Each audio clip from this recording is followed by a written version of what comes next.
भारत में ड्राइविंग का पूरा तरीका बदलने वाला है। 2026 में आ रहे हैं बड़े नियम। ये नंबर ध्यान से देखिए, इतने ट्रैफिक चालान और लाइसेंस खतरे में पड़ सकता है। तो क्या इससे लाइसेंस सस्पेंड हो सकता है?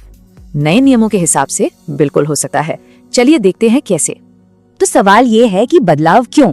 सीधी सी बात है, रोड सेफ्टी बढ़ानी थी और फर्जी लाइसेंसों पे रोक लगानी थी। इन नए नियमों का मकसद है एक पारदर्शी और ज्यादा जिम्मेदार ड्राइविंग कल्चर बनाना। तो एक नजर में ये हैं सारे बड़े बदलाव। चलिए अब एक एक करके इन्हें समझते हैं। सबसे बड़ा बदलाव है ये 5 चालान वाला नियम।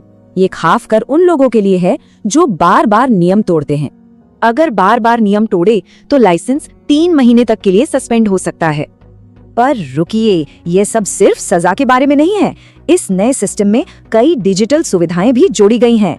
सबसे मजेदार बात पता है क्या है? अब कागजों से छुटकारा मिलेगा और सब कुछ डिजिटल हो जाएगा। मतलब अब घर बैठे बैठे ही लाइसेंस के लगभग सारे काम हो जाएंगे। इससे टाइम और मेहनत दोनों बचेंगे। और सिर्फ इतना ही नहीं, लाइसेंस बनवाने का तरीका भी अब मॉडर्न हो रहा है। अब ऑटोमेटेड टेस्ट होंगे ताकि कोई गलती ना हो और पूरी प्रक्रिया एकदम फेयर रहे। बात सिर्फ टेस्ट की नहीं है, ड्राइविंग स्कूलों पर भी अब सख्ती की जा रही है। इससे होगा ये कि सीखने वालों को बेहतर और भरोसेमंद ट्रेनिंग मिल पाएगी। और हाँ, फर्जी लाइसेंस को खत्म करने के लिए अब वेरिफिकेशन और डिजिटल ट्रैकिंग का भी इस्तेमाल होगा। अच्छा, तो जिनके पास पहले से लाइसेंस है उनका क्या? चलिए ये भी देख लेते हैं। एक बड़ा बदलाव हो सकता है मेडिकल सर्टिफिकेट की उम्र को लेकर, जो अब 60 साल की जा सकती है। तो कुल मिलाकर बात 2 चीजों की है। एक तरफ सख्त नियम है तो दूसरी तरफ डिजिटल आसानी।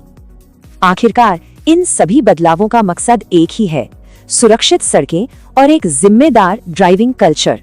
तो ये नया सिस्टम एक बड़ा कदम तो है, पर सवाल ये है कि क्या इससे सड़कें सच में सुरक्षित होंगी?